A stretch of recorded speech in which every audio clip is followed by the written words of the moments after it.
Do do do do da. Ba da dum ba do. Dee da dum. Welcome back to another episode of A Couple Conversations where we talk about topics related to partnering in business and life. Today, we are going to be discussing the nuances of what relationships look like when all relationships, in my mind, are business. Is that gonna be too loud? It is what it is. It is what it is. Cities gonna build shit. People gonna build shit. Okay, so, Gingy, Yes, Tiffy.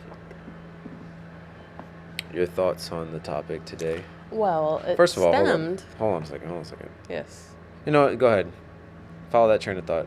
It stemmed from. It stemmed from a discussion that we were having in a group, a beautiful conversation, and a question that I had ended up asking you. Okay, based on the information that we've gathered during this conversation, how do you differentiate your relationships if all relationships are business, but we have a different type of relationship? Like we partner in business and life, hence the channel, and the relationship that I have with you is not one that I'm sharing with other people. I don't have a relationship like this with anyone else, but I do have business relationships. Mm-hmm. So how do we differentiate that? You know, How do we differentiate that? Well, again, because I feel like all relationships are matters of business. It doesn't always denounce to the currency, right? It's not always an exchange of money. It's not a transaction, but more of a transaction of energy, time, capacity, and intention. So, and intention is really the key part, right? So when we are out and about conducting our unitary business. unitary business. Yeah, right. Hopefully that's a word. Somebody spell check me on that. I think it is. The business of the unit. There's a different intention, right? The type of business that we're building together. It's like, yes, it's family, it's wealth, it's intergenerational planning. So it's the intention behind it. Now, as we move, though, we're going to have other relationships that might even also be lifelong relationships, but the intention behind them are different, as they should be.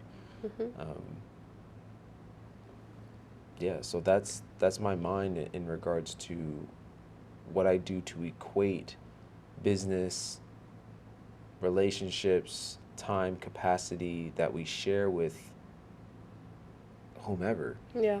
We only have a limited amount of all of that. So It's all that's about kind the of how I intention. frame it in my mind.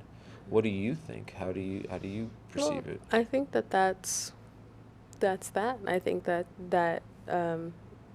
very much so sums it up because you conduct different business with different people, right? I think that you're right. It's not always a monetary thing. But I know that when I hear like, oh, my business relationships, then I think of like the work elements of things or like, production or like whatever side of those relationships with people I do business with, and I do business with you. So when I think about that, I'll think about, original studios, a couple conversations, production, logistics management, things like that. That's like the businessy business side of things that we do. But our, like family business, unit business is different. It's more personal. It's not something I'm discussing with, people I have other business with, right? It's kind of like, what business do you have with this person? What are your intentions with this person? I feel like those kind of are intermingled if we're really thinking about it, because it's like, what business do you have? Okay, I've got the business of the unit and the business of the business with you. Right. So then the next question is, what about the relationship between parent and child? What business? What business do you have like there? what is the unsaid, unspoken That's a good question. rule of how a parent and child, like what is that exchange, you Mhm. know, throughout, and obviously it's different throughout different stages Mhm. of life, but I'm just curious, like Hmm. what might that be? I know what I would like it to be. What would you like it to be? What I would like it to be is much like, when you're nursing and then you wean from nursing, um, providing that one, the safety, security, and the foundation, like creating the outline, the principles. Um, you know, a child is like a plant, and you need to water it and speak positivity into it and, you know, nurture it, right? And Hmm. so after those stages, then, the plant is able to stand up on its own. It doesn't need a stake anymore. So the child is able to, walk and run and try new things. And um, I feel the responsibility of the parent is then to be there and foster the environment for that individual to flourish. And so Hmm. it's like, um, For I'm what in here. return? There has to be an exchange. What for what in return?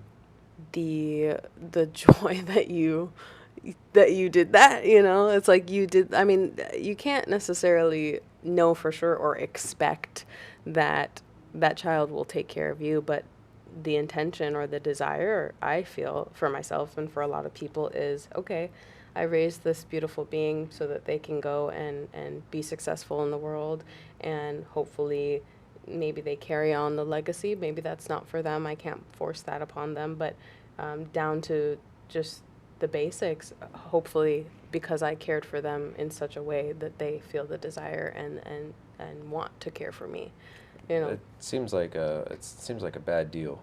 Absolutely. I mean, like, if we're really thinking about it, it's like you bring a child Bad into deal the for, oh world, wait, bad deal for who? the parent. I think it's a bad deal for the child. Why? That child didn't ask to be brought into this Well, world. that too. You know, that's a unilateral decision I think that on it's the. bad on both sides, because it's like a parent can bring a child into the world and want to be like, oh, like, this is so amazing and exciting. I'm not saying like don't have kids because it's like, or like it's a bad deal or whatever, but I'm saying like there's the joy in that. And then you also can't look at that child and expect that just because you took care of them that they're going to take care of you when you get old. Or you can't look at that child and expect that they're going to carry on your legacy. And then in the same breath, the child's like, well, I didn't ask to be born, so like now I'm here and I have to figure out all this shit that you had to figure out, and then I have to take care of you. But like, of course, hopefully they have an enriching enough upbringing that the desire is to take care, Well, but I think there's a little bit of our own human inhibition, right? That kind yeah. of wants to care for those who have cared for us, or who we have share blood ties with, or who we share Mhm. time in general with. Um, in regards to, you know, not having chosen being here, right? It does get confusing, especially when if Mhm. you're brought into a situation that is less than optimal, Mhm. right? And then you are forced to maybe even take care of people who Mhm. quite arguably didn't Didn't take take it. very good care of you, Mhm. right? Or you're, you know, whatever. There's so many different types of family situations. Mhm. But then there's the situations where your parents did take care of you and they did do all of these things, but even still, that feeling of, hey, I didn't kind of like ask for this anyway. I Yeah. didn't ask to be here, but I'm still stuck with it, right? So it's Mhm. like it brings in the question of purpose. Like, Yeah. what is the purpose of the parent bringing a child into the world, Mhm. and what is the purpose of the That's a good child question. once that unilateral decision has been made? Mhm. And I would venture not to say that this is a conclusive um, thought or position on the matter, but you know, the the instinct of humans is to survive, right? Mhm. In exchange, So is to to is birth is to create that survival. Is to create that survival, and it might not survive me. Yeah. Like I might not, by having a child, I don't extend my lifespan, But it's like but the species itself. it's the species itself, and Yeah. that's to our core, right? Makes We sense. we want to expand the species, and Mm-hmm. our children coming in, if there is during their upbringing an understanding of what it means to not just expand the species, but to expand the species in the direction that we Mm-hmm. want to expand it in, which means that's our legacy, that's our, our time, it goes to our state, our assets, so on and so forth. Mm-hmm. There is a banner that I do believe children Mm-hmm. at whatever age, it can be old children too, but have to decide to undertake, and that decision might be made for you Mm-hmm. in some instances.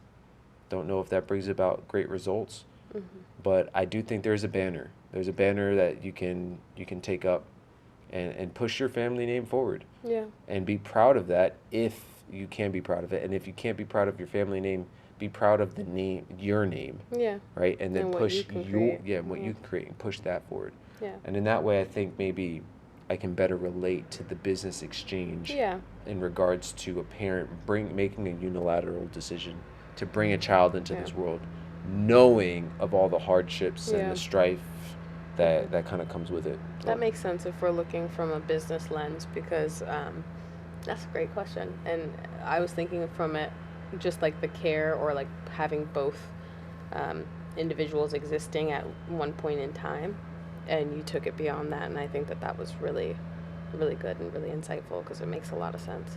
And I also just want to extend that I know that there is belief and intention surrounding, the child choosing the parent. I know my mom and I had shared that, and she would say, hey, like, thank you for choosing me to be your mother.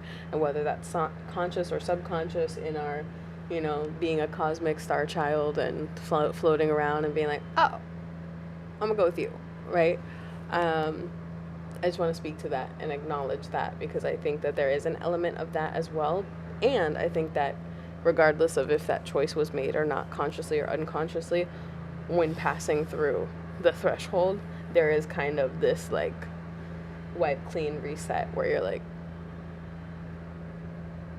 what am I doing here? Like, hello. So just speaking to that. Yeah. Okay. And acknowledging beliefs and processes. So but yeah, I think you really, that's a good point in terms of like what is the business exchange between yourself and your parent, unless it's like you're like, I have the opportunity of doing business with one of my parents in the creation oriented space, and that's pretty great. And then also, regardless of if there's an actual business there or not, it's like the business of okay, we're working towards the goal of continuing the legacy, or the extending the species, all of that. Yeah. Perspective. Yeah. Mm-hmm. Well, those are my thoughts. Do you have any extra thoughts before we close this out? I don't know. Be kind to your people, and tell somebody you love them today. Yeah. Good luck to those of you who have not been kind to your people.